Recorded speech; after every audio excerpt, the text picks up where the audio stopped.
On this slide, let's see, the all caps can be a little bit jarring, especially because all of this is bolded as well. I'd axe the bolding on this slide and this last slide because you don't have it on the other ones. This is all normal typeface, and then suddenly it gets super chunky here. So stock images, as much as this one makes me laugh, I'd probably cut pretty much all of these except for this, which is the Veterans in Cannabis Group in America. If there's an actual partnership there, that's a great one to include. This is a great ICP. Our target market's extremely clear. We don't need to reinvent the wheel. It's been validated. But what I do want to see here is LA, is California, if that is the initial launch market. At this point, I think it's always important to designate if this is a THC product in a regulated market or if this is a hemp product being sold worldwide. Unfortunately or fortunately, we're just at a time in this industry in which there's so many hemp products being pitched, you kind of have to designate. So easy tweak there, but also these personas. Believe it or not, where I work, New Frontier, we have like a 99-page document in which we built out audience personas for everybody in cannabis. So regardless of how you engage with the plant, we can put you into a bucket like urban dwellers. So that can be like super valuable for your deck if you want to start pulling some of that data and then comparing it to like, okay, these are already known personas, known audience archetypes. My product resonates with these ones. And overall, I think this is good. Just a little bit long because all of these are they're all lists, list. So maybe in the middle one, I'd cut that. Oxford comma as well, right here. I think could be good just to make sure it looks clear. But in general, yeah, just a fine target market slide. And honestly, less is more. Like I said, I'd cut this.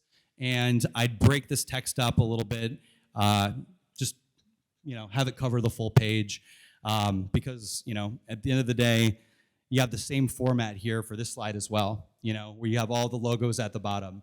So it feels like you want to break that up. You want to have this flow a little bit better. This is extremely, extremely cool. Social Equity Grant winner 2021 at the very top of the page. My only apprehension is 2021. Was a minute ago. I like this better. I like the #1 selling brand at the state fair. I'd capitalize selling. To me, that shows real strong adoption, and it's recent. It's 2024. Fastest growing brand in California. I would put obviously right here as well. My biggest problem here is this slide is so compelling.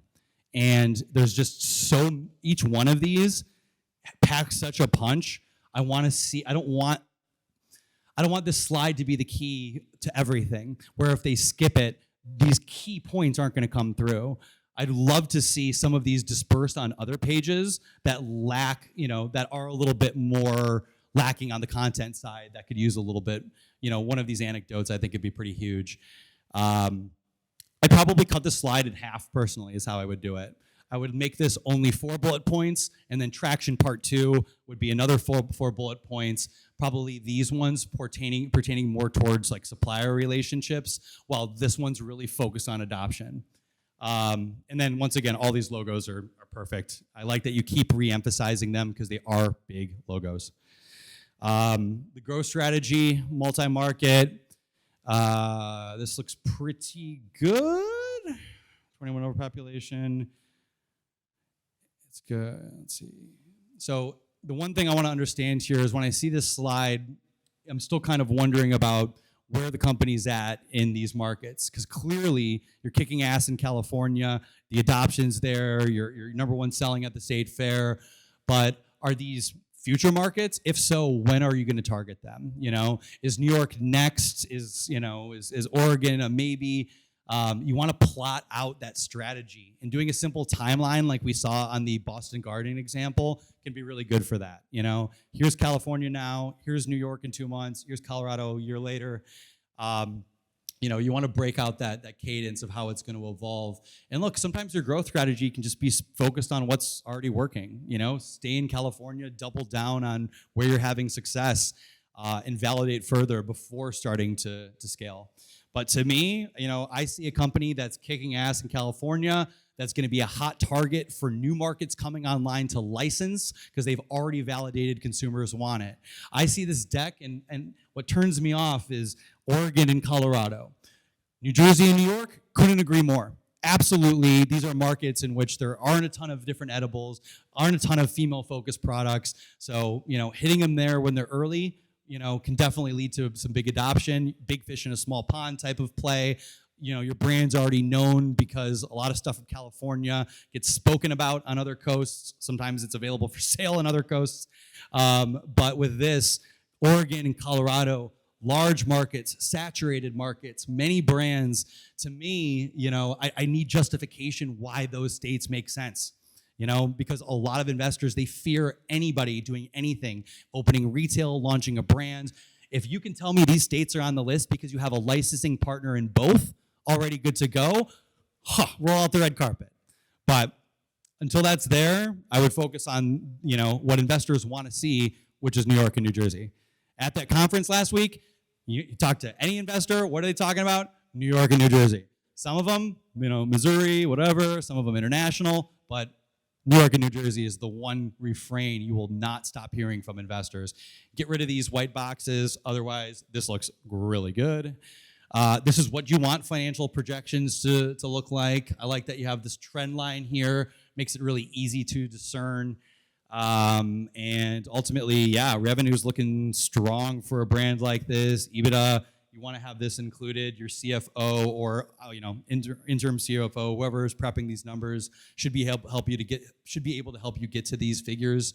Obviously, it's easier now that you are launched, comparing to a pre-revenue company in which it's a little bit more just throwing shit against the wall to see what sticks. But with this, that is everything we're looking for. Next slide here, projections, cash flow, looks really good. I want to understand why 2024 is so low. Obviously, we are currently in 2024, so those numbers are still coming in, but that's a projection. Thus, I would imagine this should be a projection too. I like the no insurance provided. I haven't seen that on a deck, but at the end of the day, you do want to make it clear. You don't want to be making claims in your deck telling investors, I'm going to make you 10x returns within a year. That kind of thing can get you in trouble. You want to be reasonable about your projections. Your projections matter so deeply, not for what the number says, but for how you reach that number. Remember growing up, your teacher's like, you're solving the math problem, but what they're actually judging you on is showing your work and showing you how you reach that answer. That is the key to investment success. Not just projections, but investment in general is always being prepared to show how you reach that conclusion, the steps that you took to validate a claim that you're making.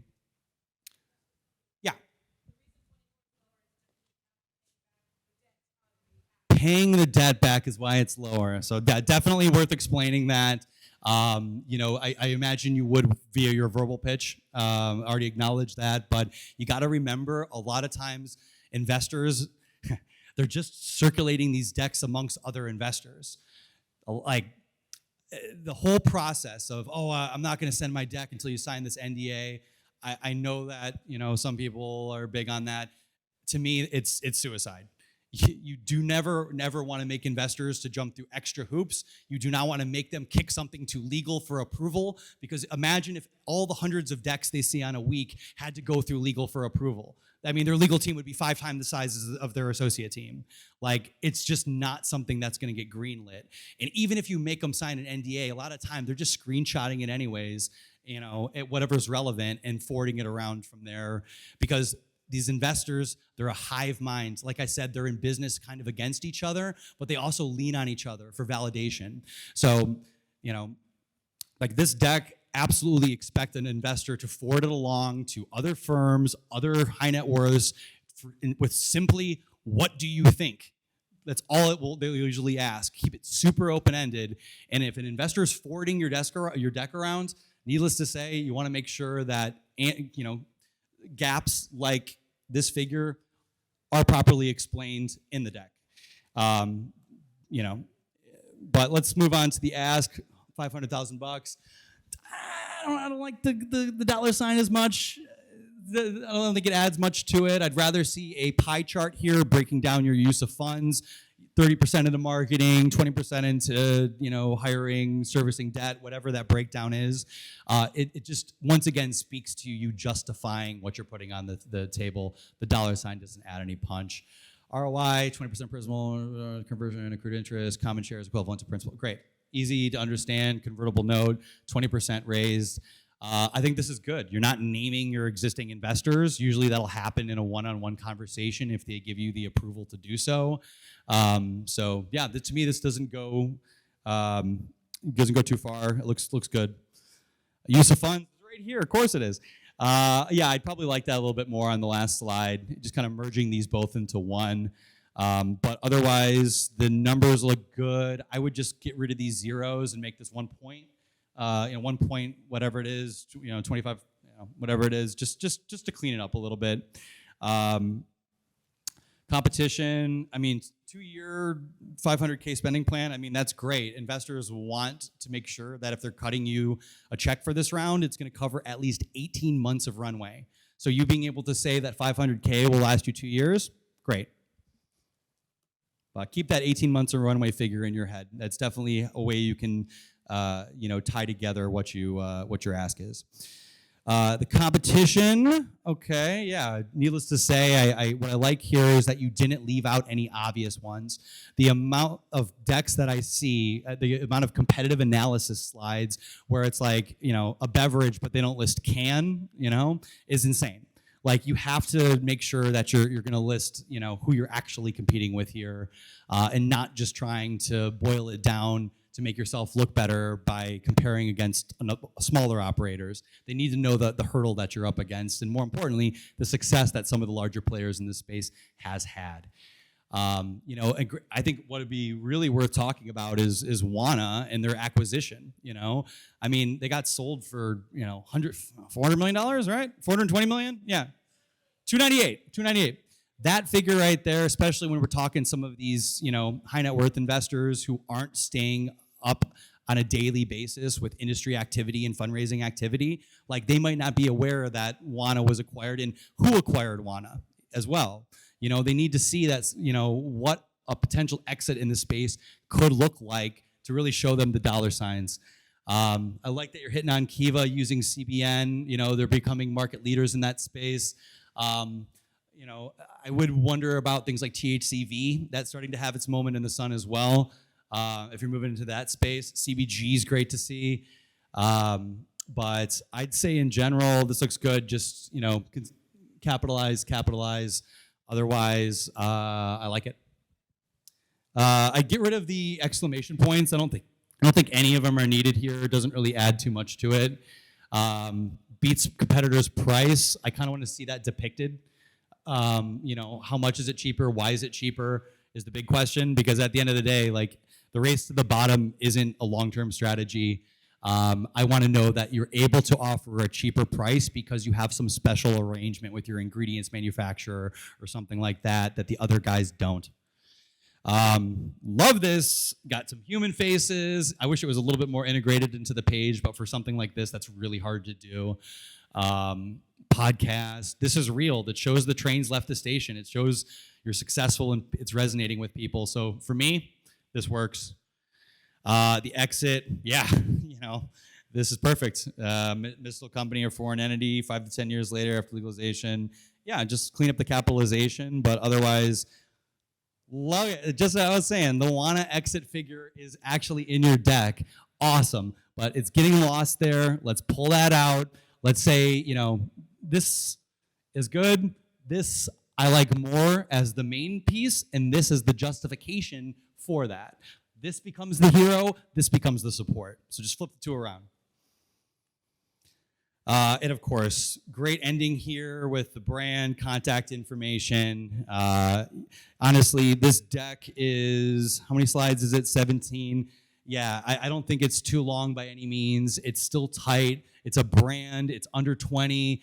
I think if anything, it might be lacking would be key partnerships. Obviously, you're rocking it in California, but I want to know who your distro partners are. I want to know if you're selling D2C, what the breakdown of D2C versus retail sales are.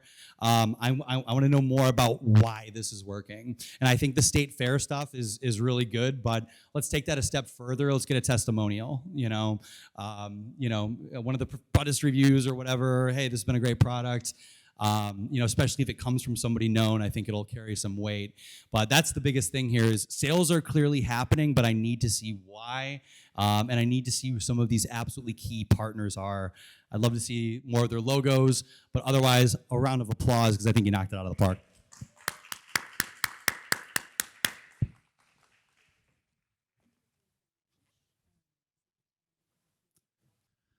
So just to circle back to the question earlier, where can you find investors? Living in LA, I think we have a huge leg up just because there are a lot of high net worths here, but also there's a lot of investor events.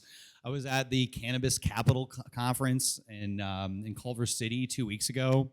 That one was great, had very few actual cannabis companies. It had a lot of wellness, longevity, psychedelics. So good opportunity to be a big fish in a small pond and be one of the cannabis companies that are able to showcase at something like this. That's what you have to look out here for is a lot of things that might say psychedelics, might say general startups, might say tech can be a really great opportunity to come in as the one cannabis company, and get a lot of people excited about a space that they don't know as much about. If they're there to see nothing but tech, suddenly you're the palate cleanser who pitches cannabis. That can really work in your favor. I used to send a lot of people to do pitch competitions for this reason. I mentioned Pitchforce earlier, but I had my friend Felicity who runs Potly. Potly was an edibles company in the space. I had her do one of their events, and she won it. She won it because it was very unique. It was a type of project that the audience hadn't seen before, and thus, was intriguing to them. So, that's the thing is, we might have a lot of our own spaces here. We might have a lot of cannabis-specific content and networking events. Feel free to start hijacking some other industries and, making yourself aware to them. I mean, you never know, as I've said, where that check can come from. I have a group, actually, once again, in the landrace genetics space, who was part of their strategy was to grow a bunch of, old school cannabis as samples, and then literally just hang out in affluent neighborhoods like Beverly Hills and give out samples to bartenders who are out there talking to different people every day, to other people that they met at the bar. I think this guy ended up essentially putting one of the bartenders who work at like Barney's, and then some other bougie restaurant like on flow with his product, where every time he'd leave her with like a quarter. So she'd be smoking it in the parking lot, she'd be sharing it, she'd be talking about it, and people would be always asking like, what the hell was that? That was such good quality. And they'd say, oh, it's this new guy who's just starting this company. That strategy's worked wonders. Believe it or not, he was at, I think it's the Griffin or some like I said, some bougie, Beverly Hills bar and restaurant. But one of the waitresses there is actually the sister of Charlie Batchelor, who runs fucking Cresco Labs. So he befriended her, started giving her free weed, and then thus, when Cresco came in, to visit friends and family, they were hanging out at that restaurant, and he already had product in that guy's hands, saying, look, we're still bringing this to market, we're looking for strategic investment, we're looking for potential partners in new markets, because he befriended a bartender. As you can imagine, the same applies in other positions. This hardware company I know really targeted the Soho House bartenders because obviously they're dealing with a lot of celebrities. They wanted to be out there giving them their hardware device so people in the bar, in the restaurant, in the club see them using it and say, what is that? So that's a big advantage in LA is we have a lot of these people, including influencers, who are the arbiters of what's cool. And a lot of their hangers on, a lot of their business managers, this is the guys who are driving investments into this space. That same guy, ended up getting Lil Wayne involved in his project just by having that weed out there and talking to people about old school genetics.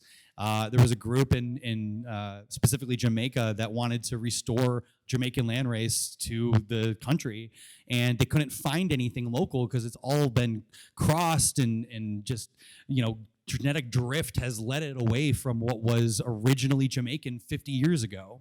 So this guy made a deal to bring it potentially back to the country, made it with people who work with the actual government. And with all that momentum, that guy's friends with Lil Wayne. Suddenly Lil Wayne not only wants to try the product, but he's willing to buy the product at $1,000 an ounce, which sets a price point now for this product, which hasn't actually hit the market yet. Shows that it can justify such a high price point. And Wayne was interested in investing as well. So you really don't know, and we have a huge advantage. You didn't even have the same advantage up in San Francisco. A lot of these investors up north, they're tech only. They stick to their high net worth, the battery clubs and things like that. In LA, you get many more opportunities, to shoot your shot. So. Like I said, even if you have a local bar, restaurant that you're always at, that's nearby, make everyone around you aware of what you're doing. Some of your biggest advocates, look, they might not end up writing a check, but they might end up being that critical early user who gives you a bunch of really good feedback or ends up meeting somebody who can be a potential partner for you. The people that you spend the time with early on, they develop a connection and a trust in your business, in your journey. I tell every founder, if you're a CEO, you should be running your own customer support early on. You want to know what they're struggling with. You want to build that connection saying, you're one of our early adopters. Your feedback is everything when it comes to how we're going to evolve the company from here. How can I get more time with you? How can I give you things for free in exchange for more of your information? And, they start to develop like I said, a deep connection in which they follow your journey. They'll start posting to their own social media about your company just because they feel bought in. They feel like they have a connection to the CEO and name another brand that's giving them that.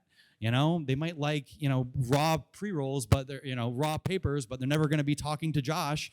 But they might love their flower and know that they can pick up the phone or Instagram and talk to you as a human to human about something you liked or didn't like. Early on, that level of transparency, that level of openness can go a long way to have people empathize with your struggle, your own journey. A lot of people who've built super successful companies, I don't care if it's in real estate or oil and gas, they still care about that founder journey because it's one they were on themselves. And they know that along the way, somebody stepping in, can make all the difference. Somebody that gets the passion, even if the numbers aren't there. So, I think if there's, now 2 takeaways from this whole thing, it's to meet the other people in the room today, form other groups, hold each other accountable because you're all at the same level. You're facing the same challenges. When you find tips and tricks that make your lives easier, when you find good investor events that have a pitch component, you can share these resources amongst each other, and like I said, meet up locally, pitch each other. Like, it's so critical, and it does dovetail obviously into my other takeaway, which is to pitch everybody, make everyone aware of what you're doing, what you're building, what your journey is. I don't care if it's still early stage. It's better if it's still early stage because they get to watch you take things up and up and up. Okay, I'll get off my soapbox and move on to Weed Hurry, which is our next company here. Looks like this one's going to be a little bit shorter at 5 slides. That's not necessarily a death sentence, but in this case, a lot of times, I would say sub 10 slides are good for partnership decks, for explaining your idea to potential partners, like a distro or maybe, an attorney or an ingredients manufacturer or a brand you're collaborating with. It's easier, it's better to keep things a little bit shorter, but at bare minimum for a proper investor-focused deck, I'm saying 10 slides, 12 to be safe, but 10 is the bare minimum. I do like the simplicity of this. It feels very clean, kind of American Apparel. I don't hate the logo, but it does look like it was generated using AI.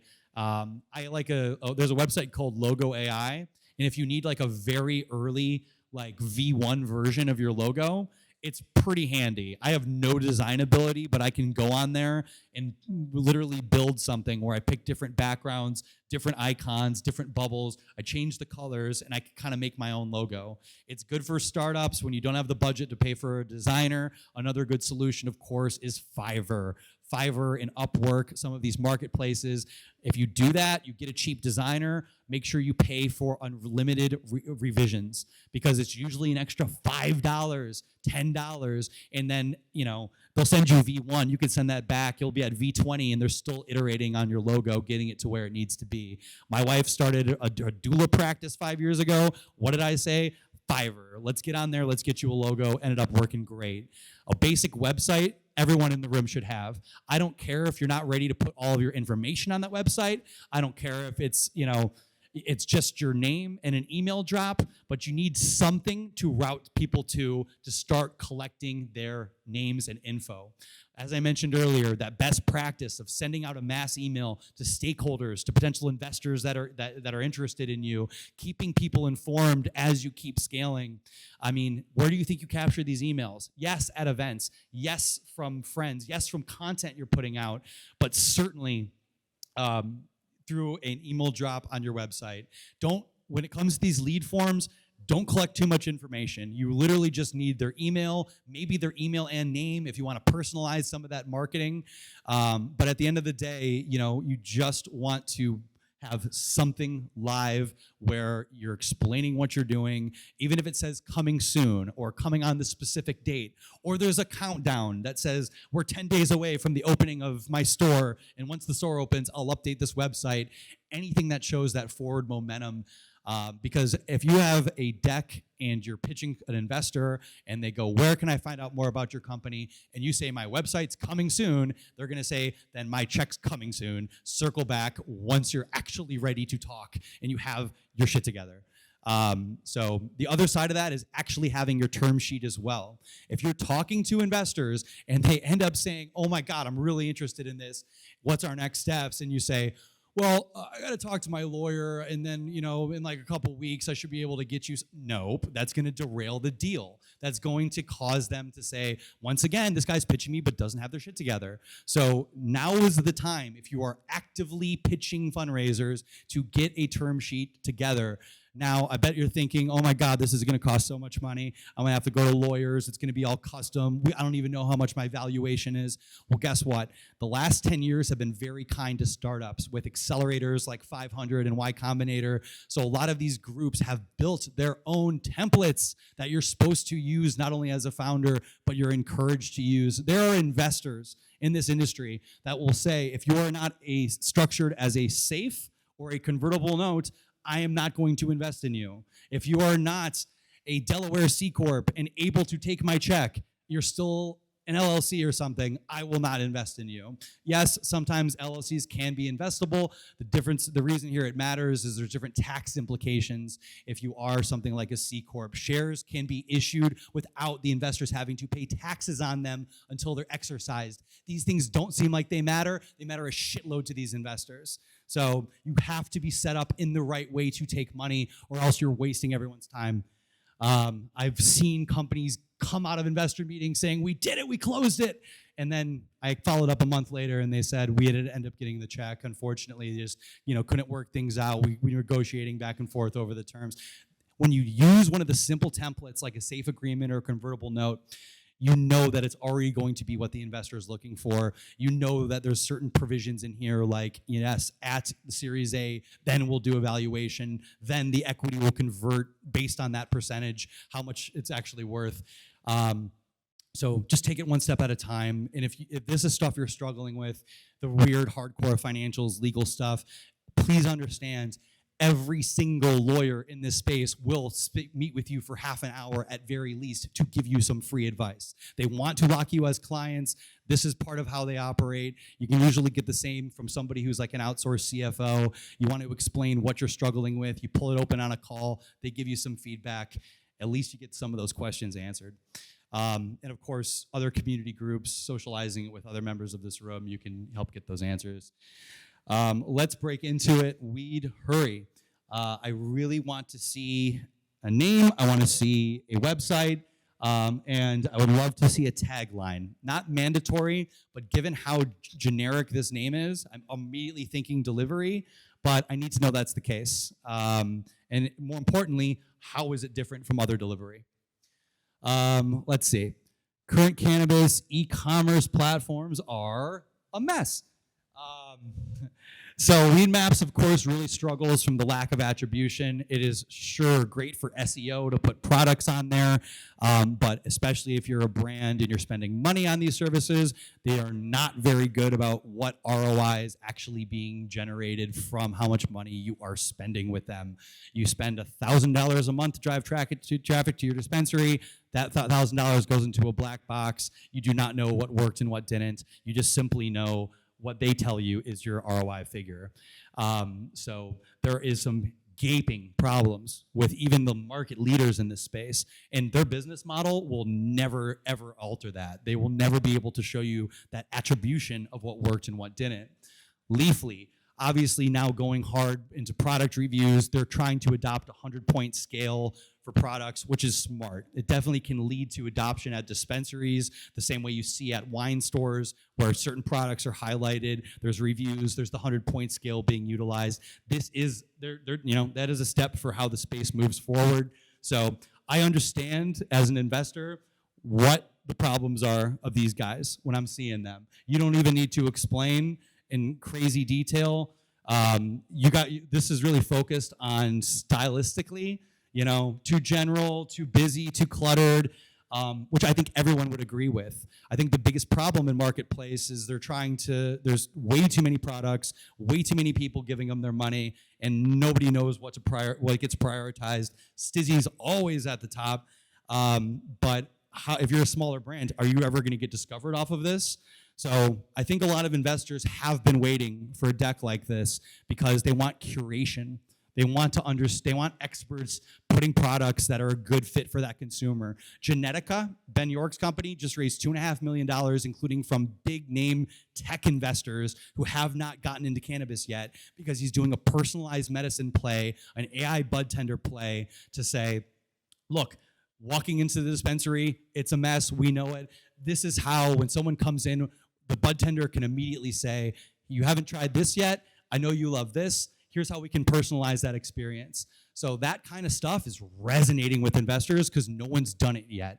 Dutchie's put it into their Dutchie 2.0 roadmap, that they want to do more things like that, but there's still a huge opportunity, and those investors know that if Dutchie's interested in doing that, them and their competitors are very likely to potentially acquire somebody who's already doing it, to have, acqui-hire them, bring them onto the team, who've already built something that can be utilized as opposed to building it from scratch. Doesn't inspire brand loyalty, couldn't agree more. It doesn't do anything when it comes to tracking and re-engaging.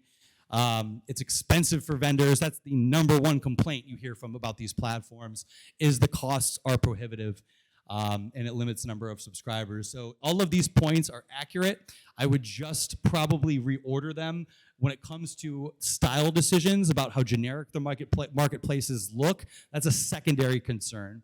Definitely not something that is as critical as how much money brands are wasting on these platforms. That's what I want to see as my next slide. I talked to 100 companies that are on Weedmaps, and what they're telling me is they're spending an average of $5,000 a month, and 75% are telling me they're frustrated with their experience. They're not getting the actual feedback on what's working and what's not. I want the problem quantified. It's great to do it high level, but if you can do that, you can take it a step further and really show them the dollars that are being left on the table, how poor of a user experience these people are having. You want to add in some testimonials from a big brand. I mean, if this next slide was Kiva, like the GM of Kiva saying, we waste way too much money on marketplaces, there's no curation, we're looking for a better mousetrap. Boom. That's going to stop an investor in their tracks and say, these guys are onto something. Next slide here is the solution. Once again, I love that we're actually looking at it. Wireframes and stuff, they can be for some people, it's the best they have at an early stage.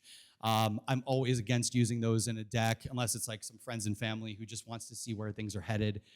With this showcase is nice. This looks professional. This looks like the UX is extremely user-friendly. It's clear that this is a delivery app. I would like to have that introduced before you just drop it on me. You know, I want to know on slide 1 that's what we're doing here, because like this doesn't matter. Focused on delivery pickup isn't something that, you know, it's what I said earlier about looking at every element on the page and asking yourself if that adds value to an investor, because they don't need to see that. They know this is delivery. Simpler, easy to use. Okay, show me. Don't just tell me. You know, I want that validation that of my beta subscribers, every single one says this is easier to use than Weedmaps. I want, you know, I had an expert from this company look at it. They confirmed it. So always show, don't tell. Much less expensive, promoting more vendors. Once again, quantify that. Why is it more expensive? Is Weedmaps taking a 10% cut, but you're willing to take a 5% cut? Why is it less expensive? Do you have no onboarding fees? But theirs are $5,000 a month or whatever. You know, these are the details that need to come out on this solution slide. And of course, vendor promotion is key. What's down here? Catchy, recognizable branding with history of strong customer loyalty. Yeah, sure. Yeah, but what is that history? Has WeedFeed been in the legacy market for 10 years and has a ton of subscribers? I get why you would be apprehensive to put that onto a deck if it is, you know, gray market action, but at the end of the day, have that number in your mind to still verbally express to them and explain, you know, that you have seen success, you've generated X amount of revenue in however long you've run. They need to know those specifics to see that this will translate into the rec market. Dynamic brand that can support its own product line and create multiple streams of revenue across this platform. Too generic, too buzzwordy. Dynamic doesn't add anything. It is a brand, but it's not. It's a product. It's a platform. This is a service that you're offering at the end of the day. I'd say it can call itself a brand if you had your own products. If you had Weed Hurry specific pre-rolls and stuff, then yeah, you can leave that in there. But the way I read this is you know, this is a service. It does own product line, create multiple streams of revenue. It's fine. Yeah, good logo. It's clean. Your design's good. But that's the thing, is this doesn't pack a punch to me. This doesn't stop me in my tracks and you know, cause me to think that this is going to be a better mousetrap. So that's where things get really interesting here, is being able to depict either via numbers or testimonials that this is a better mousetrap, that this is better or different than the existing solutions.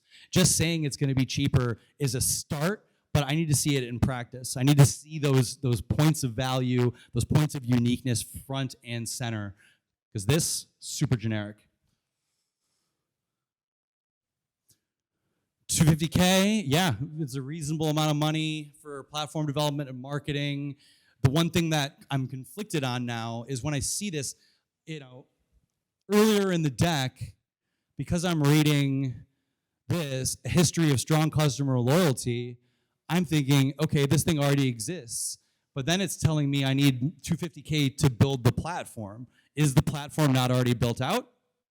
Not built out yet. See, that's the killer issues in the deck that, you know, can derail an investor's perception of it, because they could have gotten to this point saying, oh, well, if you already has strong customer loyalty, I'm ready to write the check. And then on the 11th hour, the fiery final slide, you're telling them it's not been built yet. No, that's why the whole 12 slide where you're hitting on timeline, you have a dedicated traction slide. That's why this is so important, so there are no nasty surprises. Because if there's one thing investors hate, it's if they thought they understood something and then you tried to slip something through by the goalie, you know, at the end that doesn't jive with that. Investors look for reasons to say no. That's a pretty big one. But yes, marketing, I want to see more specifics.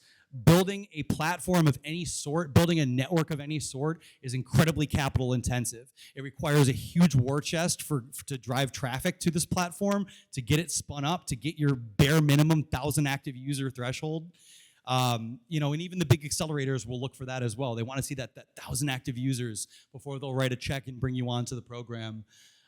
So that's what I want to see is what kind of marketing here, and show me more of that platform, because even if you haven't built it, those designs you have, those screens are sexy. Those resonate. So, Kenji, let's get a round of applause. I do really like this right here. UCLA graduate, you're in LA. This is great to see in a deck.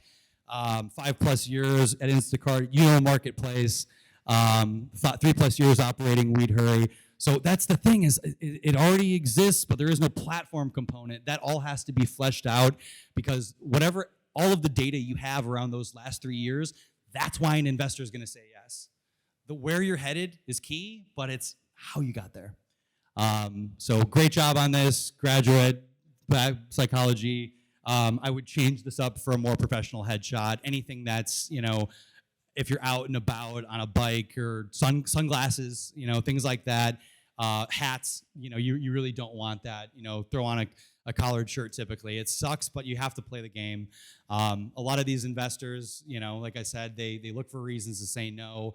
And a lot of them made their money in really unsexy industries and have a very specific understanding of what they expect a founder to bring into a room. They want to see, shine shoes and a firm handshake, and, know how to play that game, because they want to see you do the same when you're in partner conversations, when you're pitching other investors down the road. Even if you have that really close trust established with them, where you're like, we're not going to blow this deal, this feels great, take it the extra mile and always go and err on the side of more formality, more professionalism than you would want to necessarily give. Every investor is different, but it's always worth erring on the side of that. They'll tell you if they want you to pull back a little bit, that you're being a little bit too hard on the numbers or XYZ. So, all right, everybody, we're going to transition to the panel. But before we do, Q&A. Yeah. All right, let's do it. We'll do Q&A. I'll just walk around with the mic.